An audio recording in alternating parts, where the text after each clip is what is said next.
Thank you so much, Data Science Dojo, for having me on today to talk about this topic, which is really close and dear to my heart, the 10 V's of big data. And let us know in the comments where you're streaming from. Be curious to find out if that's an option. Not too revealing. We don't want you to reveal your personal information with us. I am right now coming live from Vancouver, Canada, so here on the West Coast.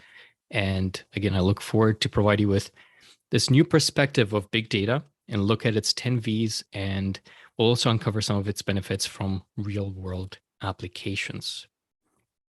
So the one thing that comes to mind where we're thinking about big data, well, what is it? The fact that it's big. It's kind of hard to miss, right? It's right there in its name, big data. But how big is it? What are we talking about here? Well, if we're just referencing our smartphones alone, I can tell you that there's about 40,000 apps that are added to the App Store every month. And that's just the App Store, really. That's a lot of apps getting added and refreshed. There's a lot of data that gets sent back and forth between the users and the data provider, the app provider too. Now, if we were to do a Google search right now, we would really be just one of 40,000 search queries happening every second. That's insane. That's huge. That's 5.5 billion Google searches happening every single day. That's big, right? That's definitely big data. Well, Facebook can also give us an example of how big is big data. They have about 2.2 billion monthly active users. I know our CRM at university, well, one of them really, maybe it's about, let's say, 1 million customers. And monthly, we have, let's say, 500 unique users that are kind of accessing that CRM. I mean, compare 500 to, 2.2 billion. That's not that much of a comparison, right? Now, coincidentally, 2.2 billion is also how many cups of coffee are consumed every single day. That's a lot of coffee. I'm not doing my part today as I'm having my black tea, but I do enjoy my lattes. And I don't know which stat I'm more amazed by. Probably the coffee, right? That's an insane number. If you're not convinced that big data is big, I'll give you another number. That number is 294 billion. 294 billion emails are being sent on a daily basis. To put in perspective, our Milky Way galaxy has about 300 billion stars. So that's a lot of emails, which is why I tell my boss whenever he's complaining that I don't answer my emails right on time. It's because we are getting a lot of emails altogether. So big data is big, and that's kind of one of its characteristics, right? It's volume. As we heard, it's also the velocity, the speed at which data gets created, consumed, processed. I mean, 40,000 Google searches per second. There's 400 hours of YouTube videos added every minute. There's 2 billion Facebook messages sent every hour still. So that's a high velocity. Big data is also quite varied. There are a lot of, data types. And sure, about 90% of it is considered unstructured data, such as videos and audio and photographs, texts, phone recordings, and so forth and so on. The other 10% is usually semi-structured data, such as emails, or structured data, such as financial transactions.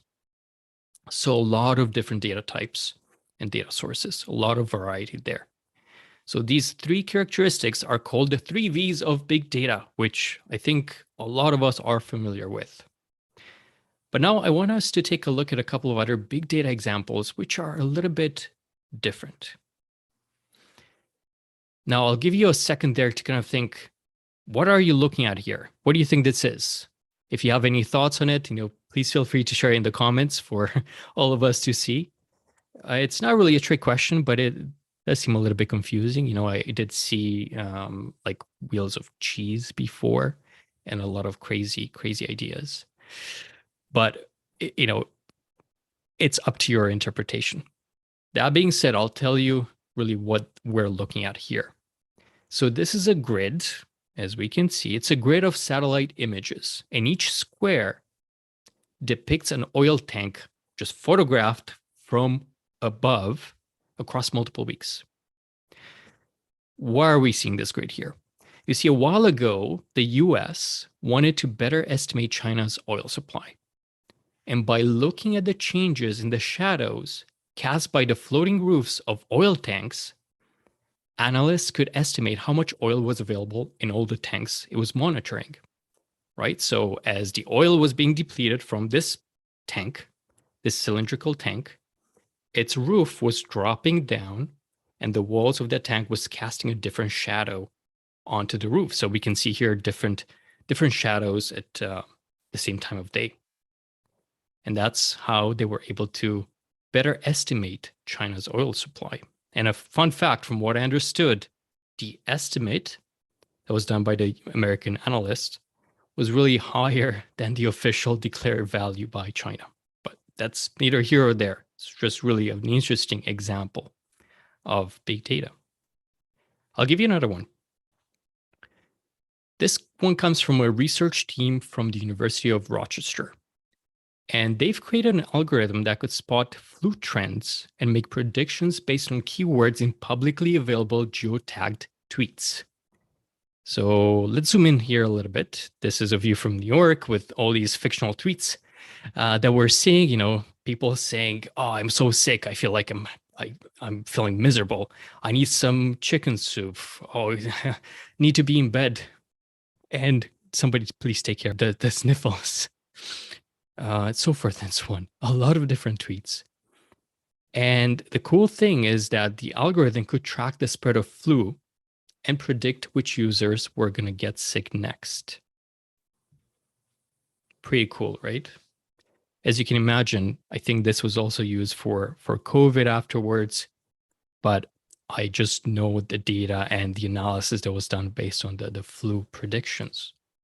Now, both of these data sources that we saw, they're unconventional for sure, but they both pose big complex problems. So both of the data sets that we saw, they're actually not that big. There are only a few, tens of thousands or maybe even hundreds of thousands of records in each one of these data sets. In a way, kind of similar to the data that a lot of, smaller organizations, medium-sized organizations are working with. We all say that, well, we're not necessarily working with big data in our job, even as data scientists, data analysts. A lot of times we're not working really with big data. So, if you think about it, these two data sets as well, they don't really have a lot of different types of data. There's not that much of a variety. It's kind of text and images and a couple of data dictionaries attached to each one. As for the velocity, well, the data doesn't need to get processed and analyzed very fast. I mean, let's take the tweets, for example. Even if those get produced and outputted every second, the algorithm doesn't need to process them right away.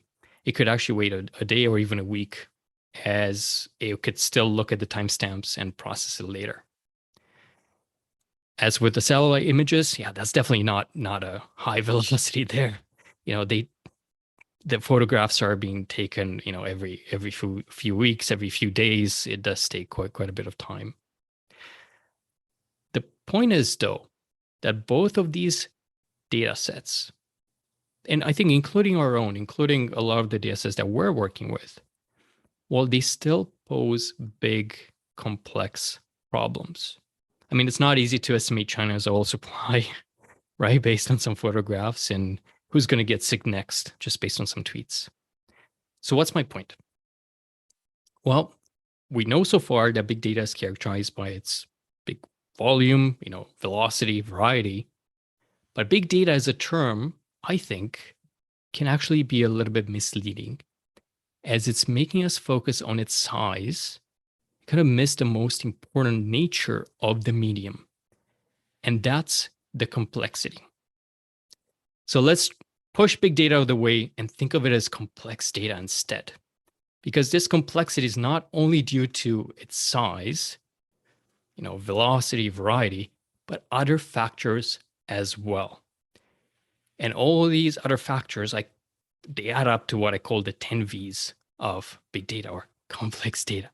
So again, let's throw big data as a big size concept out of our mind, because it's not the only important thing when it comes to big data. So let's try and uncover some of these other V's and see what they stand out for and how they are a characteristic for big data. So the first one is variability. Variability in a big data's context really refers to a few different things. So let's see what we mean by variability. It's often confused with variety, and it's not the same thing. Let's say here that you have a coffee shop that sells all these different types of coffee. You have your Americano, you have your latte, your espresso, your I don't know, London fog, cappuccinos, what have you. Now this represents variety. There's a variety in offerings. Now imagine that you go to the coffee shop 3 days in a row, and every single day, every time, you buy the same type of coffee. In my case, it's always a latte. But each day, this latte tastes and smells differently. That's variability. Translating it to data, it really reflects the number of inconsistencies that we find in data.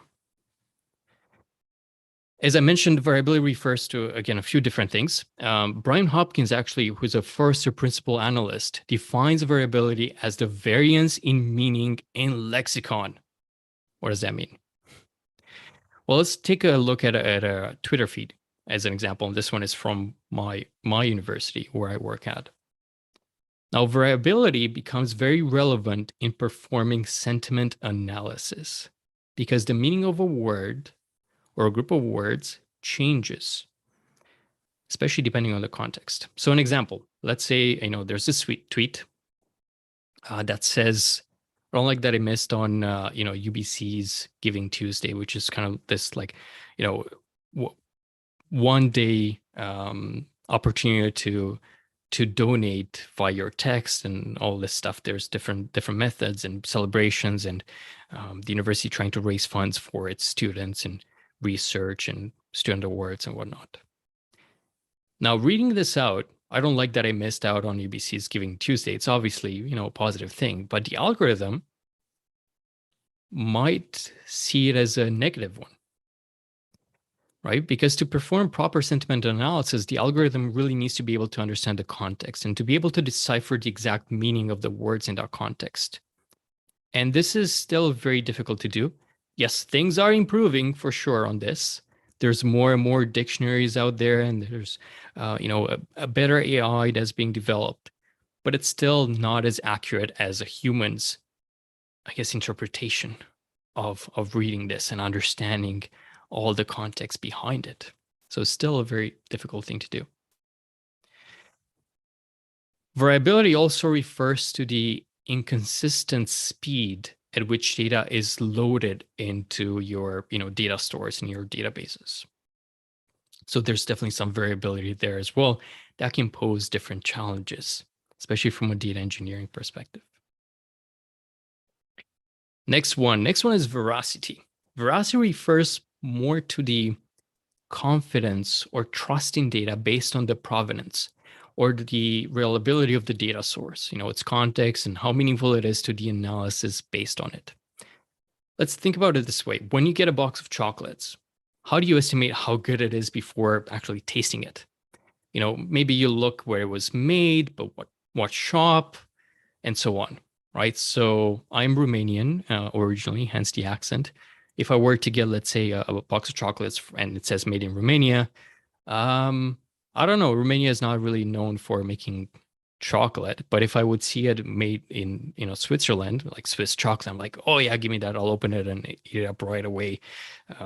So I'm, that's my way of kind of gauging its veracity. And by the way, Romania does not have bad chocolate. It's actually pretty good, but I think Swiss chocolate is probably one of the best ones out there. So one thing that I do want to mention about veracity is that it's kind of one of the unfortunate characteristics, let's say, of big data, because as any or all of these properties increase, so the volume, velocity, variety, variability, as all of these go up, the veracity or the confidence or trust in data tends to drop. And again, unfortunate. So for example, let's consider a data set of stats on what desserts people purchase at restaurants and shops, and these items prices over 4 years. We might ask ourselves, okay, well, who created this data source? What methodology did they follow in collecting the data? Were only certain cuisines or certain types of restaurants being included? Certain types of desserts? Did the data creator summarize the information? Has the information been edited, altered, modified by anybody else in the process? And as data scientists, as data analysts, we need to ask these questions. And it's necessary to get those answers in order to determine the veracity of this data, of this information. And knowledge of data's veracity in turns helps us better understand the risks associated with analysis and business decisions based on a particular data set. So let's always remember and make sure that we kind of checking all these boxes for these questions. Validity. Kind of similar to veracity. Validity refers to how accurate and correct the data is for its intended use. For example, this watch, works well, probably. Though it's probably not accurate to the millisecond. So let's say we're looking at registered charity data from the IRS. And in that main column, we can find a list of names or job titles or even emails of those charities contact. Now, they're all accurate contact information, but not if you're looking for the exact names of the individuals. Sometimes in that list of names, we're actually, again, seeing the job title instead, Director of Finance, or we're seeing the finance at, the Gates Foundation.com. So sure, it's accurate, but not if we're looking for the names of those individuals instead. So according to Forbes, as you're well aware of, an estimated 60% of a data scientist's time is spent cleansing data before being able to do any analysis. And as data scientist, data analyst, again, this is a big pain point for you, for all of us, really. We don't want to spend time cleansing this data. We just want to work and do our stuff there. We want to, go and do what we're paid to do. Yeah. Obviously, the benefit of, from big data analytics is only as good as its underlying data. So you need to adopt good data governance practices, in my opinion, to ensure consistent data quality and common definitions and described and understood metadata and so forth and so on. But that's another topic for another day. That's one of my specialties, by the way, data governance. So I could talk about that for hours. Volatility. So volatility is really referring to how old your data needs to be before it's really being considered irrelevant, historic, or just not useful any longer. How long does data need to be kept for? You now need to kind of establish rules for data currency and availability, as well as ensure rapid retrieval of information when it is required. And you also need to think of it as, well, okay, well, is the data old enough, or is the data too old to be considered for the analysis that I'm doing? Or do we actually need to have that retention piece put in place to kind of try and get rid of it, try and archive it? Otherwise, if it's not used, it sort of transforms into what I call dark data. It's just there for just in case, we're hoarding it. But in doing so, it can open a whole can of worms, really. So make sure that, all of these processes are kind of tied to your business needs, and just, make sure there's something implemented there. I guess that's more for the data governance group, data management, and even data engineers to help out with. Vulnerability. That's another important V associated with big data. As we saw from the oil tanks example, right? This complex data can really open some vulnerabilities. In the case, it opens some vulnerabilities within, the China. So different types of publicly available data about the same individual can actually reveal private information. If you collate, photos and Twitter feeds and email addresses and so forth, like even in that example with the tweets, that yes, we're sharing the fact that, hey, I need some chicken soup, I have the sniffles, that can reveal some private personal information about ourselves. And maybe just tied to a Twitter name doesn't mean anything. But then if you're collating it with a bunch of other stuff that where it's considered public information, we can actually find a lot of details about that one individual that maybe that one individual is not even aware of. So, especially public information about the context of the individual, such as, let's say, census information on a neighborhood. Yeah, you can definitely discover a lot of more things about that. So there's always some ethical considerations to make. So big data brings new, security concerns. Not surprisingly, one of the rationales for resistance to the use of big data in some organizations is concern over privacy. And there are a lot of companies that are especially sensitive to the perception that they will use private customer information in invasive or manipulative ways. We definitely don't want to do that, right? I mean, these concerns are understandable, they're valid, but the truth is that targeted marketing to customers by use of the very information that they offer can also work to the distinct advantage of those customers. Without a data-driven targeting, consumers and customers kind of wade through random advertising that offers them a little benefit for their valuable time, right? That's why now there's this trend to have all this personalized content. And yes, there's a lot of other considerations around that too. But that brings me to the point, vulnerability, because it can open up that data security door, and we don't want that. We definitely don't want that, especially with big data, and not just because of the size. I mean, after all, data breach with big data is kind of a big breach, but also because if you have multiple data integrations, a data breach into one can open a vulnerability into another and even into your main database as a result. That's not something that we want. So this is a V that we need to be very careful about. Visualization. That's another characteristic of big data. Just how challenging it is to visualize it.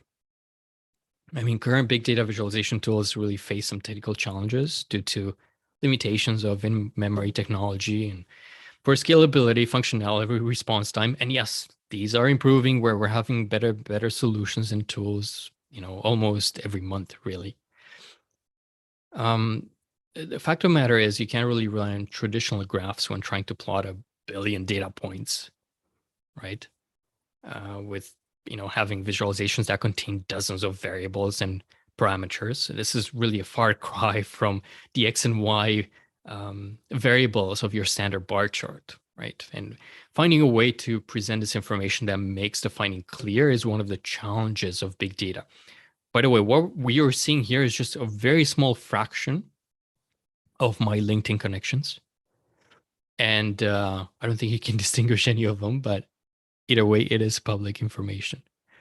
And their different clusters are based on the different professional relationships I've had with those individuals. And there's definitely a lot of single ones, which are just mainly friends, I think.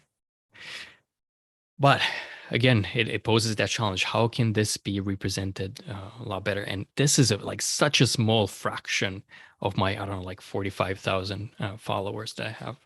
Now, combining this with, the multiple variables resulting from big data's variety and velocity and the complex relationship between them, we can see that developing a meaningful visualization, it's not easy.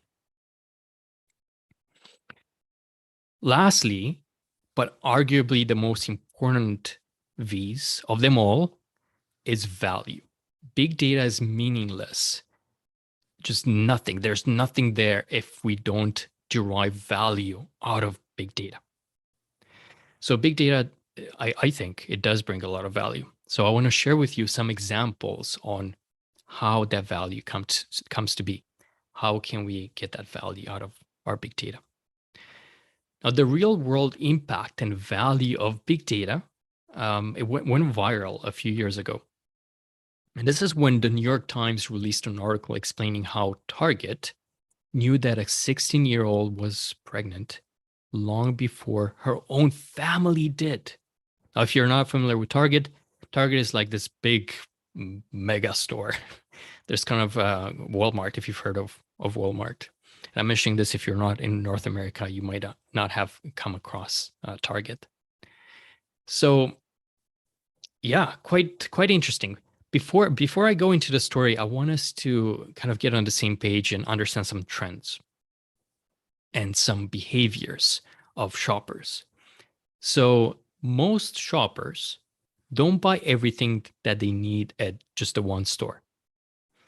Maybe a little bit more now after COVID, but usually shoppers buy their groceries at the grocery store, toys at the toy store, and then they come into Target and they do so only when they need certain items that they associate with Target. So things like cleaning supplies, I don't know, new socks, or like a 6-month supply of toilet paper.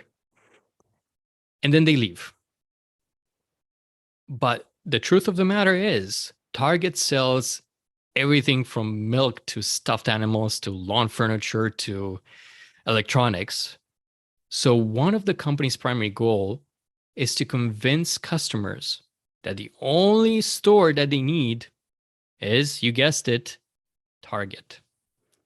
And more, quote unquote mega stores are trying to do that, right? You want to have your maximum output out of your clients. You want to maintain them within the store and buy as much as they need to buy and not have to move to other stores if you're offering the products that they're looking for. Yeah. So convince customers that Target is the only store that they need. That's really not an easy message to get across. I mean, even with the most ingenious ad campaigns. And here's why. It's because once consumers' shopping habits are just ingrained in them, it's incredibly difficult to change them. But here's the trick. There are, however, some brief periods in a person's life when all routines kind of just fall apart and buying habits are just suddenly in flux. And one of those moments is right around the birth of a child. Parents are exhausted, they're overwhelmed, and their shopping patterns and brand loyalties are really up for grabs. They don't care that they used to shop at that grocery store or they always used to get that brand. Oh, you know what? Whatever is most convenient, let me just grab that. I'm tired. I need to get home. And I'm not speaking from experience, but from everybody that I'm seeing across, across and near me that have kids, that's kind of really how it is. So yes, their brand loyalties, their shopping patterns, everything, it's up for grabs now during those times. But timing is everything because, birth records are usually public, at least in the US. The moment a couple is having a new baby, they're almost instantaneously just barraged with offers and incentives and advertisements from all sorts of companies, which means that the key here is to reach them earlier before any other retailers know that a baby's on the way for, this couple, this person's, whoever's having the baby. So this was Target's challenge. And Target studied consumer purchase patterns, and they kind of knew that certain purchases like zinc and iron in large quantities and cocoa butter lotions kind of signal that a child will be on the way.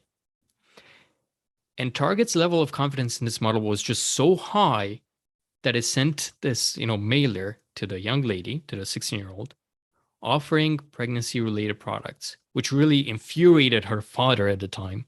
He complained loudly to a Target store manager, but later apologized after discovering that his baby girl, was in fact carrying her own baby.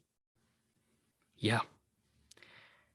As I mentioned, vulnerability, that's definitely one of the big V's. But to Target, well, there was a lot of value in finding out this information and finding out, well, who's going to be a parent in the next few months. Let's target them. Let's get them loyal to our brand. Let's show them that they can get everything that they need from Target. Let's move away to the European continent now with another example. This one is an European logistics company that operates more than 30 warehouses in Spain.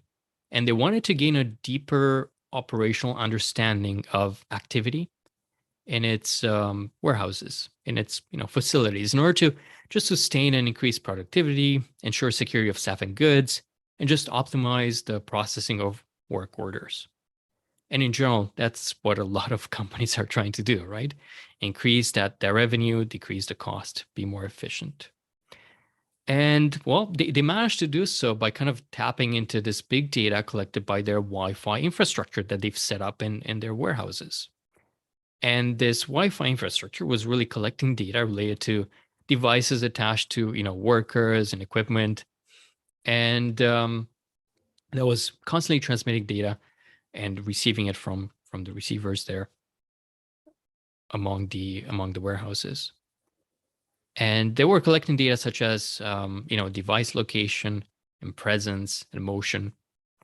And tapping into this data really allowed them to know things such as the precise location of vehicles, as an example, what the population was in distinct areas, and create some heat maps and flow maps, view by time.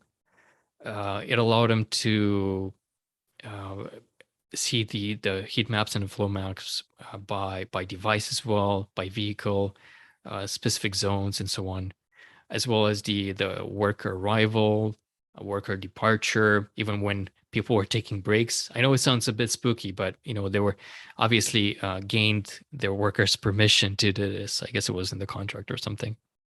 And productivity metrics, such as the time between different operations. Crazy stuff. Big data for sure in terms of the Wi-Fi signals there.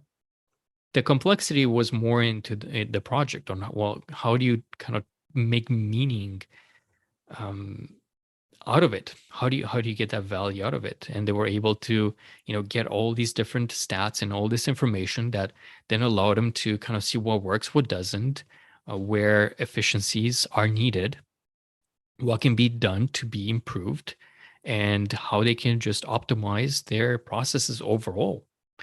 And it really, really helped them out quite a bit. Let's take another mental trip, this time around to the Dallas Museum of Art. I think it was in January 2013. The museum kind of launched a goal to implement data-driven management within their organization, attract new customers, involve customers, and foster customer loyalty. Okay, how are they going to do that? Well, they started by offering free membership in return for capturing their data, their members' data. So guests could now use their smartphones to kind of check into the various spots, and they would just interact with the pieces of art. Plus, the museum could actually track where and how they were going and walking through the museum by accessing the museum app, I guess, and agreeing for all of this to be tracked. And in exchange, because there is usually an exchange that happens, why would I give you my information for what? Well, they would accumulate points that they could redeem towards various rewards, such as maybe some free museum lectures or some special events, like after-hour events, special exhibitions, free parking, maybe some gift shop discounts. So there was definitely an incentive there that was given to their members. The cool thing is that because of this, they had 100,000 new members being added in, I think about a year and a bit, a year and like 3-4 months. And 40% recurring visitors, which was quite high for a museum. And this allowed the museum to really increase their understanding of visitor behavior and preferences, where visitors were from and just how often they were visiting. A lot of cool stuff. Additionally, more visitors to this museum was really translating into more revenue in other areas. So even though the museum was now offering free membership, you did not need to pay to get into the museum if you were a member, and you could be a member for free in exchange for your data. The revenue still increased. Well, why? Because they had so much more foot traffic now. They had an increase in sales for their retail store and even parking. Parking was, charging, and they were actually making quite a bit of money out of it. There was a bit of a downside, and this is, overall because other museums kind of adopted a similar trend. The downside that I think they had to just keep an eye on was the fact that it could lead towards producing a museum experience aimed at kind of pleasing the crowd. So just putting artifacts in there that were attracting the crowd for the sake of attracting the crowd and getting all this information. They would know, okay, what's an interesting piece that we can put on there that is really, really interesting to our crowd, and not necessarily focusing on historically or artistically significant exhibits. So sometimes things are very important from a historical or artistic point of view, but maybe it's kind of not the right time to show it. I don't know. Of course, security and privacy is, also a big risk.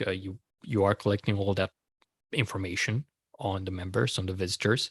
You definitely don't want that to be leaked in any way or be used in an unethical fashion. The cool thing, though, is that it also makes a more convincing appeals to potential sponsors to things like museums.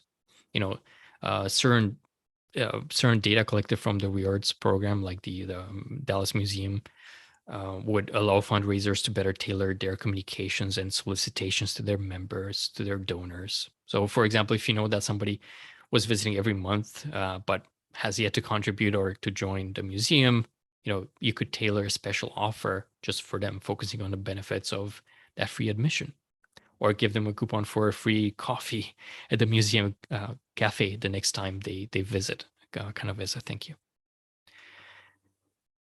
So, big data. Big data is quite complex.